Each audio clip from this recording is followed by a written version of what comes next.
Tiffany Barnes grew up in Salt Lake City, Utah, in a home where severe trauma and abuse were a daily reality. By the time she reached 13, life at home had become unbearable. She was kicked out of her home after confronting her stepfather about 9 months of physical, sexual, and emotional abuse. Subsequently, she went to live with her biological father for a while.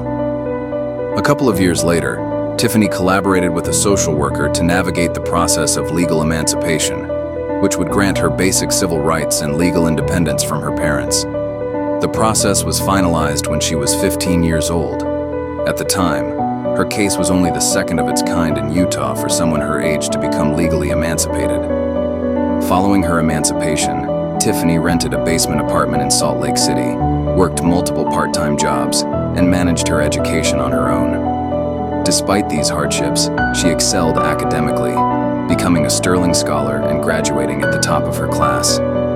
At age 16, shortly after her emancipation, Tiffany founded a peer-led advocacy group called SHARE, dedicated to supporting other young people who had experienced abuse. Initially, it began as a small support group in her high school, comprising fewer than 10 students who gathered to encourage each other, do homework together, or simply lend an ear in times of need. Over time, this initiative evolved into a non-profit organization, now known as Sharing Hope for the Abused through Resilience and Empowerment. Today, SHARE offers a range of programs and resources intended to empower individuals affected by abuse, though this can only ever be done to a very limited extent, given that there is no way to truly empower young abuse survivors without dismantling the system and cultural narrative that facilitated this abuse to begin with. Tiffany Barnes' successful emancipation was, in many ways, a testament to luck more so than competence or resilience. She happened to have been living in a state that allowed emancipation while she was being abused, have had a competent social worker willing to work toward her emancipation, and have been the plaintiff in a court willing to make an exception for her, despite the state law setting 16 as the minimum age for emancipation. These are circumstances the vast majority of abused young people are never afforded.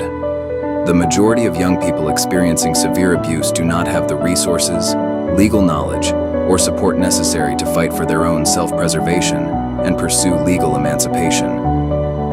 Many are trapped in cycles of neglect and violence, with little access to social workers, lawyers, or temporary safe housing.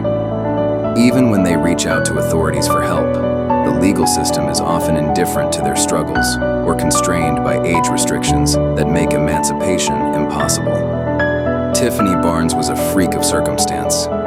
For countless others, there is no meaningful escape.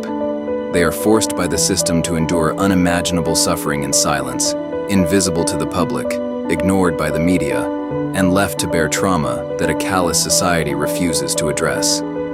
Tiffany's case doesn't get mainstream attention due to the fact that it challenges the prevailing narrative about young people as dependent, vulnerable, or inherently unstable. Media and society alike prefer stories of crime and scandal because they fit an easy, sensational narrative.